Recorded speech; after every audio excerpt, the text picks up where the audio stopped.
बलोचिस्तान के इलाके मूसा खेल में इंतहाई अफसोसनाक वाकया। शरपसंदों का बलोचिस्तान के अमन पर घनौना वार। नेशनल हाईवे पर बसों और गाड़ियों पर हमला, 23 अफराद जाँ, 2 जख्मी। एसपी अयूब अचकजई के मुताबिक दहशतगर्दों ने 10 से ज्यादा गाड़ियों को आग लगा दी। शरपसंदों और अमन दुश्मनों ने गाड़ियों पर सवार अफराद को उतार कर गोलियां मारी। मुसल्लह अफराद ने बैनुल सूबाई शाहराह पर नाका लगाकर मुसाफिरों को बसों से उतारा। जाँ बहक होने वाले ज्यादातर अफराद का ताल्लुक पंजाब से बताया जाता है। पुलिस, एफसी और लेवीज एहलकारों ने पूरे इलाके को अपने घेरे में ले लिया।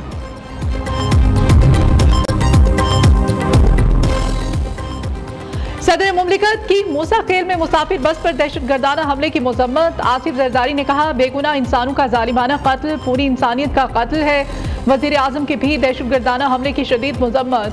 कानून नाफिज करने वाले इदारों को वाक़े की फौरी तहकीकात की हिदायत। शहबाज शरीफ कहते हैं, वाक़े के जिम्मेदार दहशतगर्दों को करार वाक़ई सजाएं दी जाएंगी।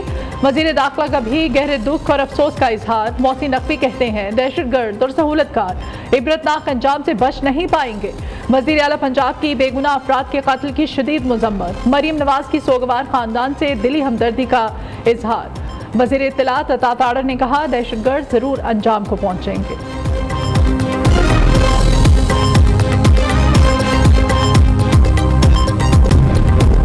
हसास मकामात पर तैनात पुलिस एहलकारों की हिफाजत का मामला। वजीर आला पंजाब की हिदायत पर महकमा दाखिला ने आज ही पंजाब को अहम मरासला जारी कर दिया। पुलिस एहलकारों की हिफाजत के लिए इंतजामात में इजाफे की हिदायत। हसास ऑपरेशंस और ड्यूटी के दौरान बुलेट प्रूफ जैकेट्स, हेलमेट का इस्तेमाल यकीनी बनाने का हुक्म। करबला का चहलम, मुल्क भर पे मातमी जुलूस। कराची का मरकजी जुलूस नशतर पार्क से बरामद होगा। कराची, हैदराबाद, लाड़काना समेत सिंध के कई शहरों में जुलूस के रास्तों पर मोबाइल फोन सर्विस मुअत्तल। लाहौर का मरकजी जुलूस हवेली अलिफ शाह से बरामद। करबला गामे शाह पहुंचकर इख्तिताम पजीर होगा। लाहौर और रावलपिंडी में आज आम तातील। मेट्रो बस सर्विस भी जुज़वी तौर पर बंद। मुल्क भर पे सिक्योरिटी के सख्त इंतजाम। जुलूसों के रास्तों की कड़ी निगरानी। आज़ादारों को मुकम्मल चेकिंग के बाद जुलूस में दाखिल होने की इजाज़त।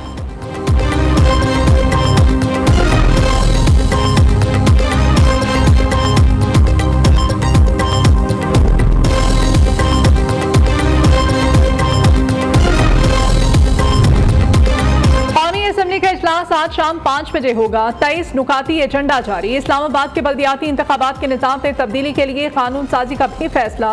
वज़ीर इत्तलात अता ताड़र कहते हैं, पार्लियामेंट के मुश्तरका इजलास में कोई आईनी तरमीम नहीं लाई जा सकती। अदलिया के हवाले से कोई तरमीम ज़ेर गौर नहीं है।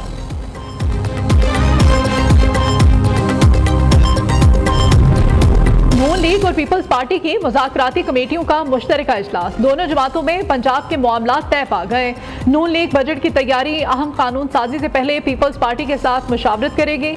मुआहदे के रह जाने वाले नुकात पर मरहलावार अमल दरामद पर इत्तेफाक। नून लीग की तरफ से वक्त की क़यादत डेप्यूटी वज़ीर आज़म इसाक डार ने की। पीपल्स पार्टी की तरफ से साबिक़ वज़ीर आज़म राजा परवेज़ अशरफ ने सरबराही की। दोनों जमातों के रहनुमाओं का मुल्क के इस्तेहकाम के लिए मिलकर चलने पर इत्तेफाक। इजलास लाहौर गवर्नर हाउस में हुआ। सिंध और पंजाब में कच्चे के डाकुओं का राज है। पक्के के डाकुओं को पंजाब में पावर शेयरिंग की पड़ी है। खैबर पख्तूनख्वा हुकूमत के तर्जुमान बैरिस्टर सैफ कहते हैं, कच्चे के डाकू लूटते हैं, जान ले लेते हैं। पक्के के डाकू कौम के मुस्तकबिल से खेल रहे हैं। सिंध और पंजाब के हुक्मरान कच्चे के डाकुओं को असलहे तक फ्राहम करते हैं। 5 साल का अर्सा गुजर गया। उसके इस केस में 5 सालों की पेशियां भुगतने के बाद आज अदालत ने हमें बरी कर दिया है। और अदालत ने कोई सबूत और कोई रेफरेंस और कोई चीज़ ना होने की वजह से आज जो ये रेफरेंस वापस कर दिया, बरी कर दिया। क्लिफ्टन में सरकारी अराजी केस में मुस्तफा कमाल बरी। कराची एहतसाब अदालत ने गैर कानूनी अलॉटमेंट रेफरेंस का फैसला सुना दिया। अदालत ने नैब की रेफरेंस बहाली की दरखास्त को मुस्तरद कर दिया। MQM रहनुमा कहते हैं, मेरे खिलाफ झूठे केसेस को खत्म होने में 5 साल लग गए। नैब करप्शन से मुताल्लिक कोई शवाहिद पेश नहीं कर सका। कोई करप्शन नहीं की। बच्चों को हराम का निवाला नहीं खिलाया। जुडिशरी में जितना जुल्म है उतना किसी और इदारे में नहीं। हमने हुकूमत का साथ इसलिए दिया कि वो बिजली और गैस की कीमतें कम करे।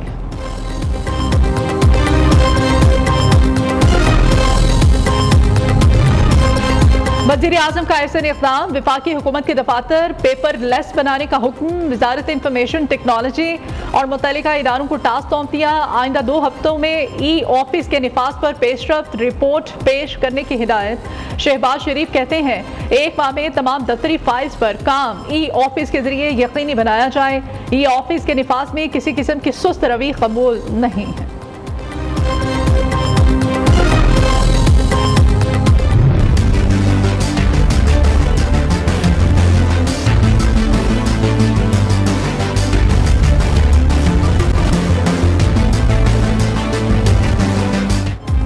मानसून बारिशें बरसाने वाला नया सिस्टम पाकिस्तान में दाखिल। 29 अगस्त तक मुल्क के बेशतर इलाकों में बादल बरसने का इम्कान।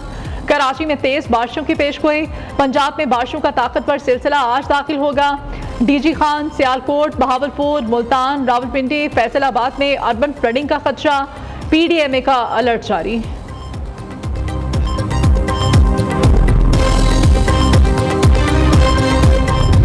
साहब रहमतुल्लाह अलैह के उर्स का आज आखिरी रोज। तकरीबात का इख्तिताम दुआ से होगा। लाखों ज़ायरीन शिरकत करेंगे। उर्स के मौके पर शहर में आज मकामी छुट्टी। लाखों अकीदतमंदों की मज़ार पर हाजिरी। ढोल की थाप पर धमालें, दूध की सबीलों पर रश, लंगर का भी खास एहतमाम। फातिह ख्वानी और चादरों के चढ़ावे भी जारी। पाकिस्तान आर्मी की जानिब से मालवा मक्खन, तालका टड्डो आदम, डिस्ट्रिक्ट सांगड़ में फ्री मेडिकल कैंप का इनेकाद। मेडिकल कैंप में मरीजों का मुआयना, मुफ्त अद्वियात, सप्लीमेंट्स और तिब्बी अद्वियात मुहैया की गई। मुतादिद मरीजों को वैक्सीनेशन के साथ साथ इब्तदाई तिब्बी इमदादी किट्स भी दी गई हैं। 12 बजे के बुलेटिन में हेडलाइंस आप जान चुके हैं। खबरों की तफसील की जानिब बढ़ें तो बुलेटिन का आगाज में अफसोसनाक खबर है। बलोचिस्तान के इलाके मूसा खेल में इंतहाई अफसोसनाक वाकया पेश आया है। शरपसंदों का बलोचिस्तान के अमन पर घनौनावा नेशनल हाईवे पर बसों और गाड़ियों पर हमला। 23 अफराद जाँ बहक हो गए, 2 के जख्मी होने की इत्तलात हैं। SP अयूब अचकजई के मुताबिक दहशतगर्दों ने 10 से जायद गाड़ियों को आग लगाई। शरपसंदों और अमन दुश्मनों ने गाड़ियों पर सवार अफराद को उतार कर गोलियां मारी। मुसल्लह अफराद ने बैनुल सूबाई शाहरा पर नाका लगाकर मुसाफिरों को बसों से नीचे उतारा। जाँ बहक होने वाले ज्यादातर अफराद का ताल्लुक पंजाब से बताया जा रहा है। पुलिस, FC और लेवीज एहलकारों ने पूरे इलाके को घेरे में ले लिया है।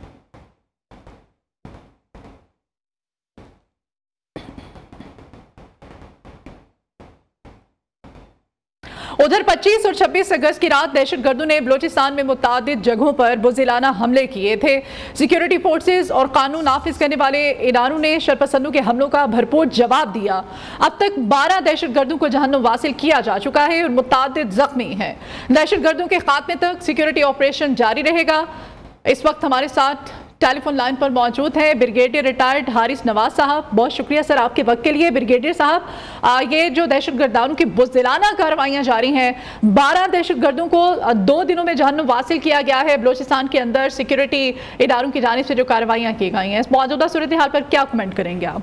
देखें, ये एक तो बहुत ही बुज़दिलाना कार्रवाई है जिसमें तकरीबन 33 के करीब टोटल ऑल काउंटेड जो लोग शहीद हुए हैं जी। लेकिन सिक्योरिटी पर्ची ने बर्बाद कार्रवाई करते हुए पूरे इलाके को घेरे में लिया हुआ है। इनके जाने के भागने के रास्ते जो है वो तमाम सील किए हुए हैं और जिसमें 12-13 तो इनको भी मार दिए गए, जन्म हासिल किए अखवाती। बाकियों को इंशाल्लाह मारा जाएगा। मेरी पूरी कौम से दरख्वास्त ये है कि please stand with the armed forces. आपको जो फौज बात करी अजमेर इस्तेकाम की, उसके लिए फौज दहशतगर्द तो मार सकती है, लेकिन अगर मुल्क से दहशतगर्दी खत्म करनी है तो पूरी कौम को यकजा होके इकट्ठे होकर कौम एज ए नेशन हमें इसका मुकाबला करना है। जो उनका नैरेटिव है फौज और अवाम में एक खलीज पैदा कर लो दुश्मन का नैरेटिव, उसको हमने डिफीट करना है। और ख़ासतौर बलूचिस्तान में इसलिए वो ये कर रहे हैं कि बलूचिस्तान में अमन कायम ना हो, लोग इंतशार हो और हमारा सीपैक मनसूबा कामयाब ना हो। ये मुसल्लह फ़ौज ने, चीफ आर्मी स्टाफ ने, जनरल असम्बली ने तहैया किया हुआ कि हमने ये मुल्क से एक्टिविटी खत्म करेंगे। कौम साथ खड़ी हो, कौम की सपोर्ट से मुसल्लह फ़ौज डिटरमेंट के मुल्क से इंशाल्लाह दहशतगर्दी खत्म करेंगे। ठीक है ब्रिगेडियर साहब, बलोचिस्तान का अमन सबूताज करने में और जितना भी इस वक्त पाकिस्तान के अमन को डैमेज करने के लिए ख़ासतौर पे जो हमारा हमसाया मुल्क है, इसके जो हाथ है उसको भी हम निगलेक्ट नहीं कर सकते। अभी मौजूदा सूरत हाल में इस हवाले से क्या कहेंगे आप? देखें, इससे पाकिस्तान को इंटरनल गवर्नमेंट अफगानिस्तान के दो टोक अल्फाज में बात करनी चाहिए। एनफ वेपन पानी सर से गुजर चुका है। इनसे कहें कि आप अपने जो आपने दोहा का कमिटमेंट था वो पूरा करें। आपने कहा था कि हम से अपनी सरजमीन किसी टेररिस्ट ऑर्गेनाइजेशन को किसी और मुल्क के खिलाफ इस्तेमाल नहीं करने देंगे, लेकिन आप वादा पूरा नहीं कर रहे।